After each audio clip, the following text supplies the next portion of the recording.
Benzinga Nation. My name is Zunaid. I've got my man Jake with me as well. We're going to be talking something a little bit different than what we typically do in the terms of finance, stocks, options, futures, forex, all that stuff. The market's closed. We'll lay to rest till tomorrow morning.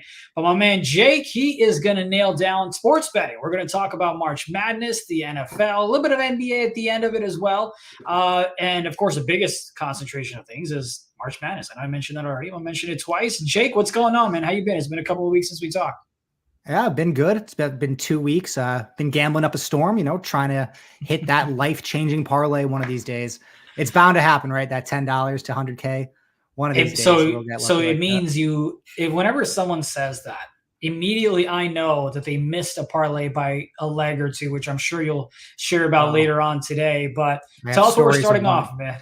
I got so many stories about one leg losses, but I want to start off today talking about March Madness. I want to talk about how brackets, national champions, right? I think that's what everyone really cares mostly about when it comes down to March Madness.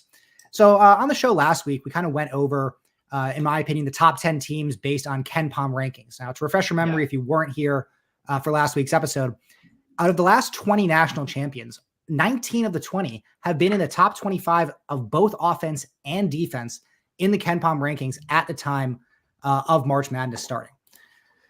So there were 10 teams that qualified 2 weeks ago. If you want to be pedantic about things, UNC would have technically fallen out of that this week because they've dropped down to 26. I'm still willing to keep them in there because, you don't want to have a hard and fast line like that when it comes to sort of kind of like arbitrary statistics. Because you guys know with sports and in sports gambling especially, so many people can just like pull random stats out of their rear end and use that to apply anything. But, if we take a look at how these teams have done in the last couple of weeks, we see the rankings have shifted across the board, right? Houston is one of the ones that I'm looking at specifically here, right? They've went from number 18 offense all the way up to number 12. That's a pretty significant jump in the kenpom rankings, up almost 1/3 of their, exactly 1/3, in fact, of their former poll.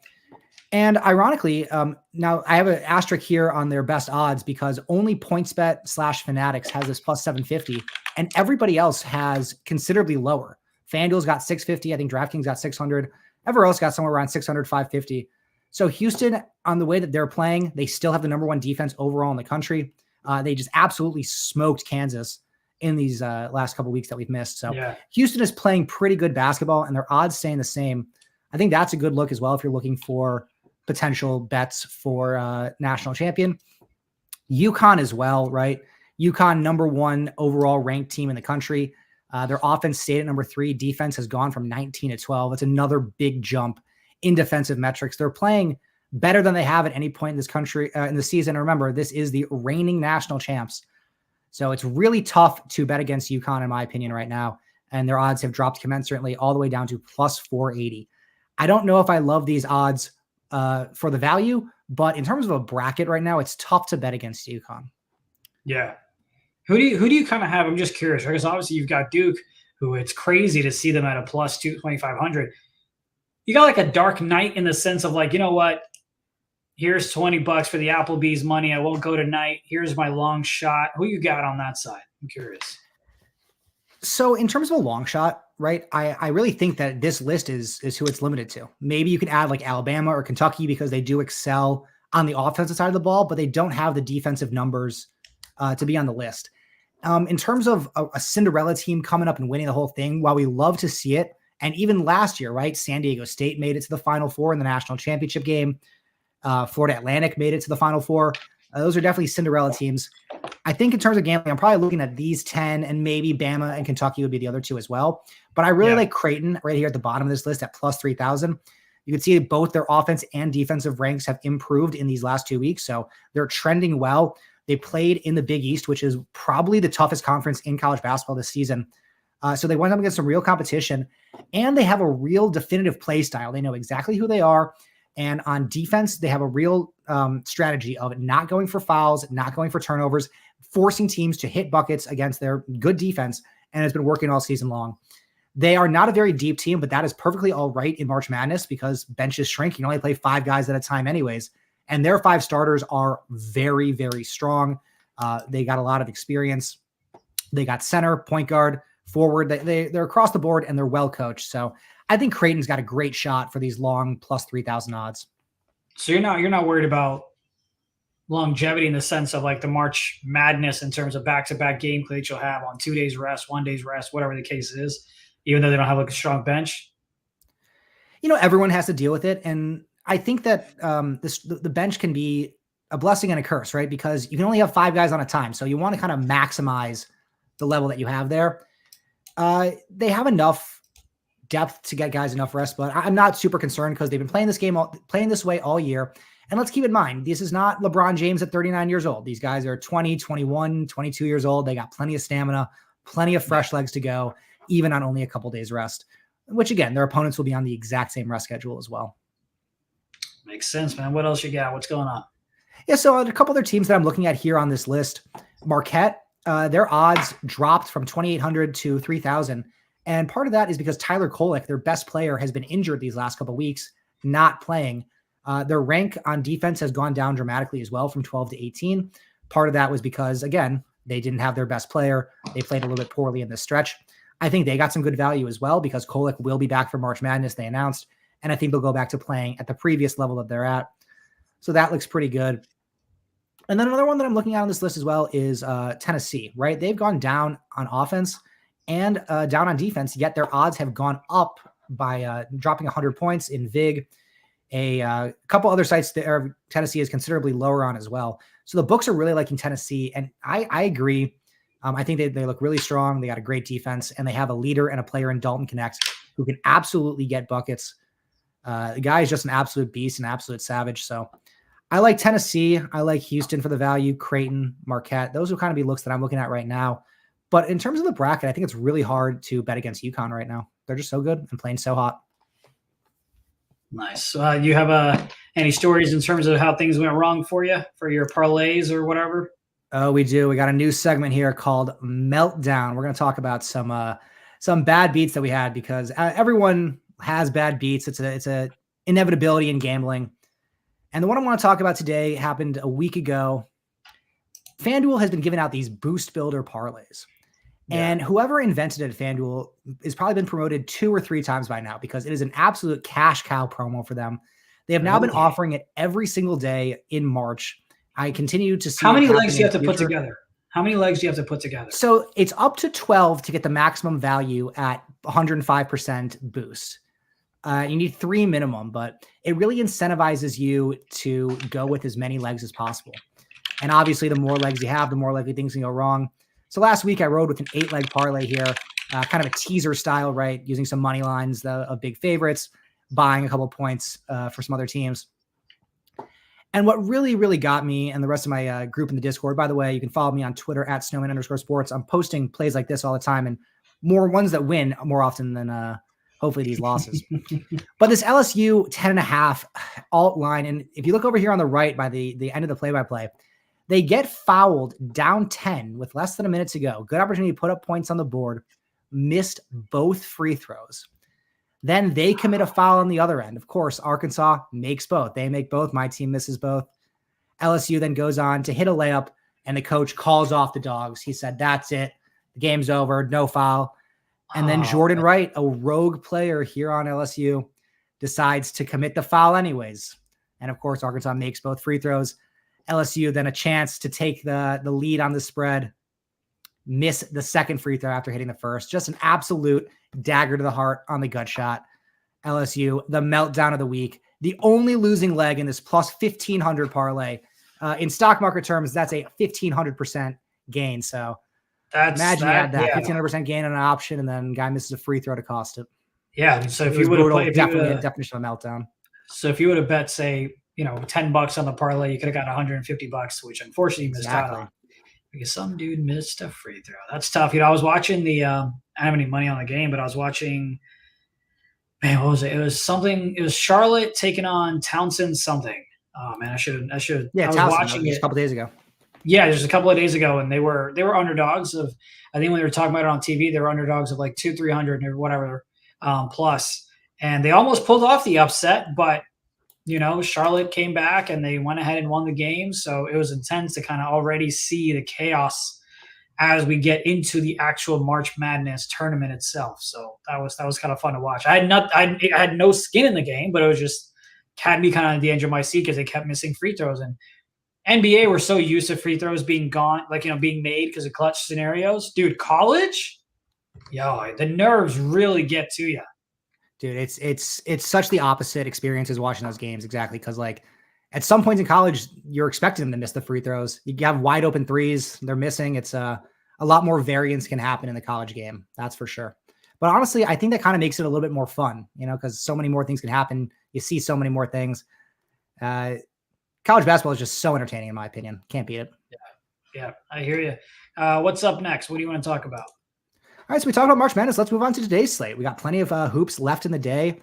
I want to talk about my game of the day, the play of the day, game of the day, however you want to talk it, the best bet, as we're calling it here. And I'm going in the Pac-12 conference tournament, one of the biggest rivalries in college sports itself, Stanford versus Cal. One of the most famous games in college sports history. The band is on the field. And now we're going to the hard court.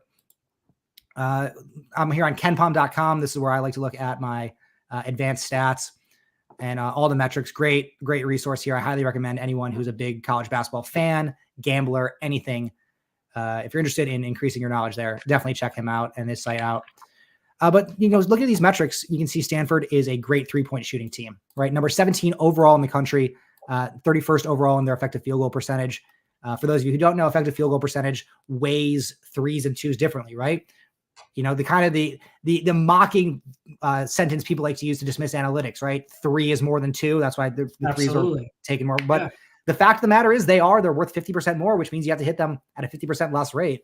So this effective field goal percentage gives higher weight. So if you're shooting 33% from 3, right, you're averaging 1 point per shot. You got to shoot 50% from 2 to average that same point per shot.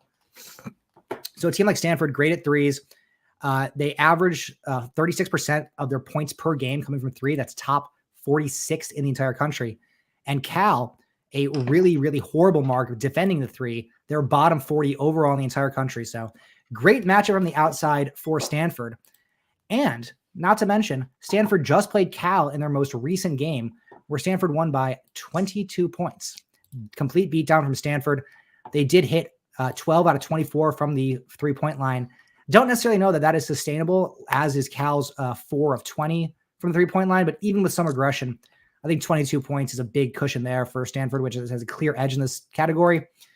Not to mention Cal did win the first matchup by 2 at home. So Stanford was very competitive, even on the road, beat them down at home. And I love this matchup behind the 3-point line. I'm riding Stanford -1.5 as my play of the day. So whenever you play these, right, obviously the odds are so close. You don't find any value in just laying the money line on the 128. You rather just say, you know what, I'm going to save myself 13 cents on the dollar. Yeah, that 13 cents, the 13 bips represents 13 percentage points in actuality. And I think that when it's -1.5, the only difference between the -1.5 and the -128 is Stanford winning by exactly 1. I don't think Stanford's going to win by exactly 1 13% of the time. So I'm okay laying the extra juice in this scenario. I love the explanation you gave there. Usually the quick math in your head there. Nice. Yeah, he's like, yeah, I do this all the time. I mean, the thing with gambling is like you gotta do all that math. I always like to joke to people, like if they taught math with gambling examples in high school, everyone would get straight A's. But fair enough. Like Stanford. Stanford, okay. Yeah, so let's talk about a couple other games on the day. We got a couple parlay look here, parlay playbook. And a game that I'm looking at for the parlay playbook is going to be this Cincinnati and Kansas game. Where is it? So Kansas, great team, one of the best teams in the country. And if this loads, there we go. And yet they're 2.5-point dogs to Cincinnati because their best 2 players are injured in this game. Hunter Dickinson and Kevin McCullough are out. And even with that, it's still a close line. Kansas has got a great team. Much talent on the team. They pretty much only have 4 and 5 stars and the elite of the elite recruits and transfers that come in. So even missing their best 2 guys, I still expect them to compete very hard in this game because they got plenty of talent. But with so much production off the court, it's a great time to look at some parlay options from the backups because some guys are going to have to step up here for Kansas, looking at guys like Nicholas Timberlake, KJ Adams, DeJuan Harris, and Johnny Furphy. Right? All of their points are at 13.5, 14.5, 12.5, 11.5. That's pretty low considering the over-under here is 138. That means they're expecting Kansas to score around 70 points, right? The team prop here, Kansas, 68.5 points. So they're scoring 70. They have a relatively thin team to begin with. They don't have a deep bench. Now you got the top 2 players out. Someone on the team is going to have to produce. I'm definitely looking at Johnny Furphy here. I think he's one of the better players on Kansas. Let's go to check out his game log because he's had some really big games this season, especially on the boards. So without Hunter Dickinson, right? So first of all, we can see here against Cincinnati in the first game, he dropped 23 and 11, his best performance by far of the season. Now he gets to play the same team, but in a better role for him with those 2 guys being out. So I think Furphy's got a good look. You can see on the glass, he's been a little bit slow the last couple games, but 9, 8, 9, 7, 8, 6, 6, 11. His rebounds base, 6.5 with heavy juice, I think looks really good. I expect him to be all over the boards. I think there's good value in 8 or 10, right? And similarly, right, we think that if he's on the offensive glass, that can lead to extra scoring. So I think that Furphy is a great look here. You could parlay his points and rebounds together, a 20 and 10 game, which again, he already had in the first game. You can get plus 1147 on those odds. And if he has a huge performance like this that we may be expecting from him, it's a lot more likely that Kansas is going to win this game outright. So you can add some extra juice there, getting up to plus 1913. I think that's a really good look. I still like Kansas to be incredibly competitive in this game, and I think it's going to have to be on Furphy. And the great thing about parlays is it doesn't matter if it's 0 for 3, 1 for 3, 2 for 3. If it's not 3 for 3, it's a loss. So putting together kind of correlated plays like this, where if one thing's happened, something is more likely to happen, I think is a great strategy for parlays regardless of the sport. I had a buddy of mine back in the day. He would bet on, I guess, like 5 dimes or something like that. I think it was the site's name. And they would have an option where you could bet that you would get 3 of the 4 bets correct. So it was like a second chance. Hey, if you miss this one leg, it's fine. Obviously, the payout would be significantly less as well. It would turn into like that feature 3.5 one. Yeah, that feature is called a round robin. Pretty much every site has it. Basically, how it works is exactly. I thought round robin was if this happens, then bet on this or whatever. No, so round robin is imagine that you have these 3 legs, right? You have Furphy rebounds, Furphy points, and Kansas. It won't work in this example because it can't be in the same game, but it would place if you round robin it by 2, right? It will say something like 2x3, and then that will place 3 total bets for you.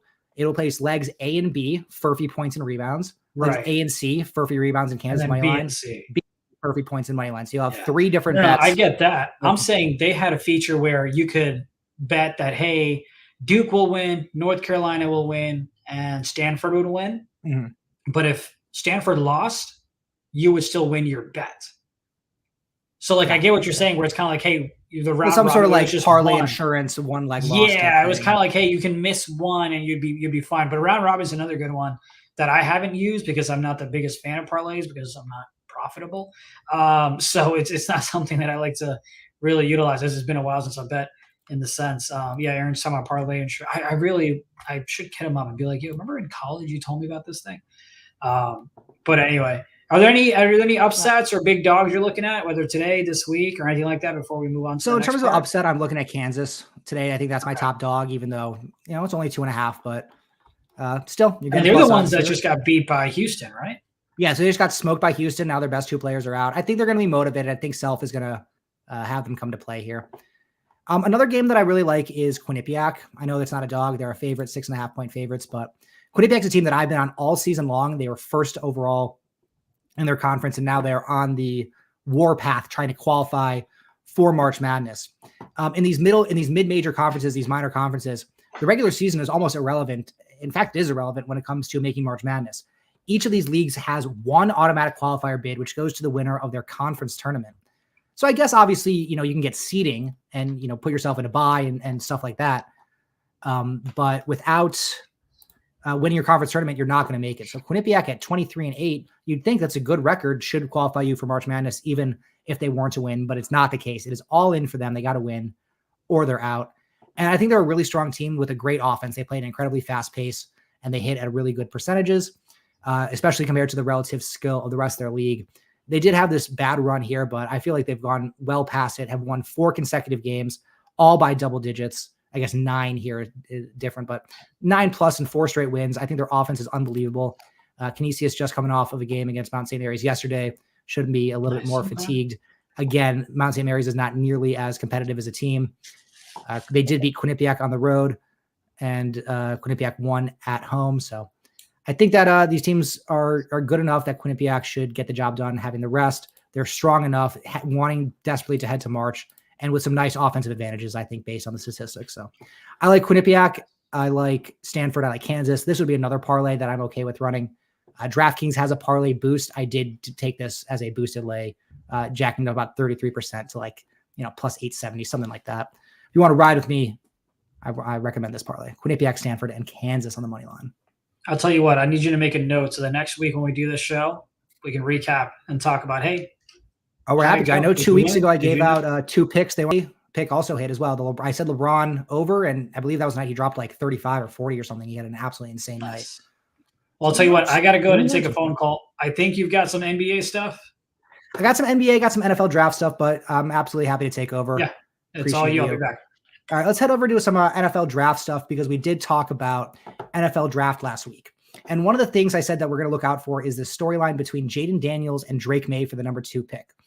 If you recall last week, Drake May was actually favorited for the number 2 pick. I said, we're going to have to look out for the combine. And Jaden Daniels had a hell of a combine and has now flipped himself into a minus 150 favorite for the number 2 overall pick, which is held by the Washington Commanders. Something else that's going to impact the NFL draft is free agency. Free agency just started this past week in NFL, and there have been an absolute ton of moves that have been made. A few notable ones: Saquon Barkley to the Eagles, Kirk Cousins to Atlanta. Plenty of big name moves that have happened. In chat, let me know what's the top free agent move you think has happened so far in the NFL. What's a move that someone on your team has made? I know my Chicago Bears signed Kevin Byard and DeAndre Swift, the running back formerly of the Philadelphia Eagles. So I'm very happy to see the Bears moves. And again, Caleb Williams minus 2,000 to be the number 1 overall pick. Bears minus 700 to select first. Seems pretty likely that is going to be the play. Washington then at number 2, likely to take Jaden Daniels. Another thing we're going to have to look out for in the NFL draft is, again, the quarterbacks. I think quarterback's going to drive this whole draft. And now that the Falcons have Kirk Cousins, other teams are starting to make move. Dominoes have been falling. And Justin Fields of my Chicago Bears, I think, is the last real piece that needs to fall. Pittsburgh got Russell Wilson. Whatever you think about that signing, it certainly is a cheap and good opportunity for them to get a former Super Bowl winner veteran in the mix instead of Kenny Pickett. So I think it's got some good upside. But you're looking at the Patriots, the Commanders, maybe the Vikings, maybe the Raiders as targets for Justin Fields. And I think, again, we're going to need to see some more information drop there before we're ready to lock in some bets. We can kind of read the tea leaves here. FanDuel is saying that the Vikings are plus 195 to draft J.J. McCarthy. That's a pretty high favorite for a guy who's looking to be the 4th or maybe 5th quarterback drafted. And for a team that could have plenty of other moves to make. I'm kind of reading the tea leaves here, and I'm expecting J.J. to go to the Vikings. DraftKings also had similar odds. But I think that Jaden Daniels, number 2, looks pretty likely to the Commanders. The Giants are definitely a team to look out for. What are they going to do? They are they're not cutting Daniel Jones, but I can't imagine he's in their long-term future. Drew Lock is not the answer either. Want to see what moves they have to make. Additionally, I believe the Giants are big favorites. Maybe it was on DraftKings. Either way, when I was looking, the Giants are big favorites to draft a wide receiver with their first pick. Here we go. Yeah, draft team specials. All right, NFC East. All right, the Giants minus 175. I don't know if you guys can see that too well. To take a receiver with their first pick. That's pretty heavy juice. Books are very confident in the Raiders and the Giants taking a wide receiver. So what they do with quarterback, I think, is going to be a big question mark. And that could definitely determine a lot of what happens early in the draft. I'm very excited for this NFL draft. As a Bears fan, obviously, we got the first pick, another top 10 pick. But I think a lot of good bets can be made here. The quarterbacks are really going to determine everything. And I think the quarterback tea leaves are a lot of times easier to read.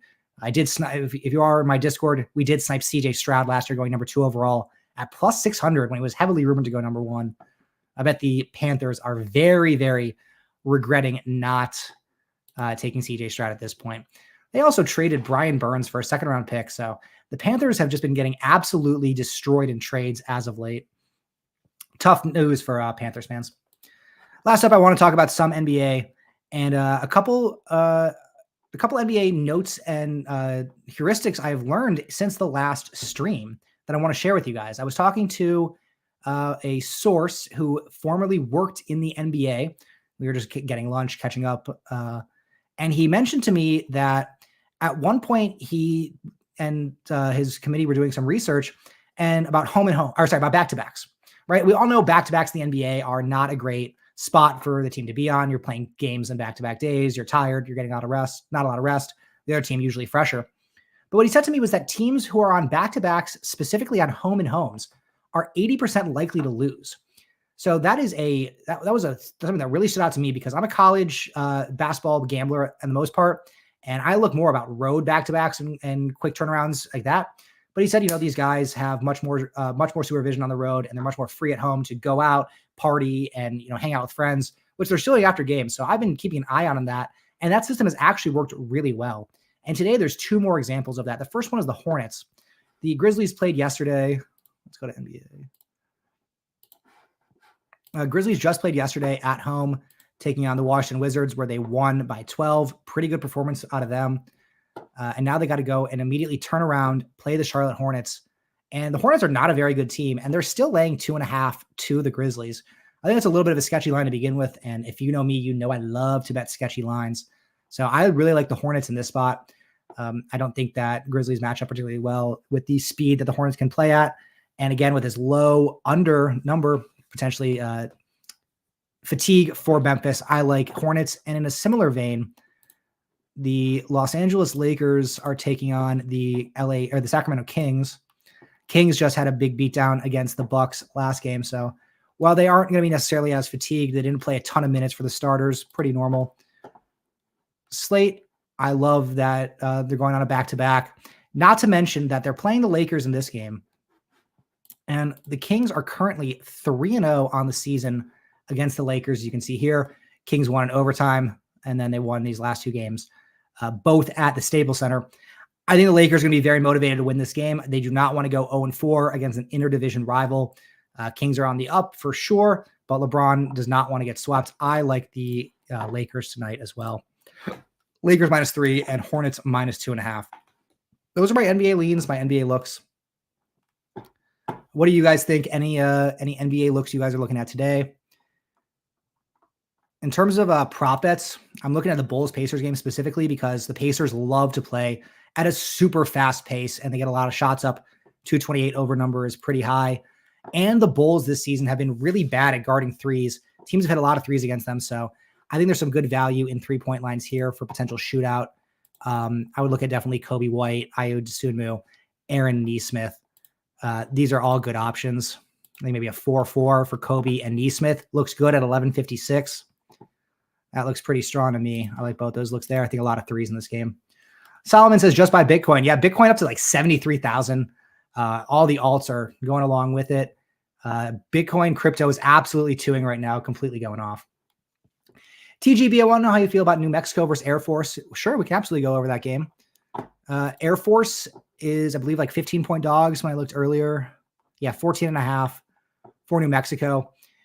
New Mexico, I would actually say, is not a lock to make March Madness, even though they should be. It does seem like a lot of the pollsters are saying that they got to do a little bit more, and they certainly cannot afford to lose this game outright. So the real question is, I guess, can they cover 14.5? Air Force did actually beat New Mexico in their most recent game, if this loads. And this game was at the Pit. So a very, very impressive win for Air Force. New Mexico rarely loses at home, and especially not to a team that's significantly worse than them in these KenPom rankings. We can even see here that it looks like it was a buzzer beater that won it for Air Force. So I think that New Mexico is going to be very motivated and inspired to get their win back. They did play Air Force earlier this season and win by 19 on the road. And that was with very, very poor shooting from three. They won the rebounding battle in both games. I really think this is going to come down to kind of the motivation for Air Force. They got really nothing to play for. They're 9-21. They already beat New Mexico. That's one of their only wins on the season. They've kept it close relatively other times, but I like New Mexico here. It's tough for Air Force to catch back up with their slow pace of play. The exact opposite for New Mexico. They play pretty fast. So big dichotomy in this game. I'm leaning towards Air Force to get blown out, and I like New Mexico minus 14.5. There's some more advanced stats for you guys to take a look at, but I like New Mexico. You can see a clear offensive edge here, and I think it's a very big pace of play advantage. Air Force is not good if you have to make them go fast. Aaron J. Chris Paul double. No Steph and Chris played well against Dallas. Yeah, I think that's a good look too, Aaron.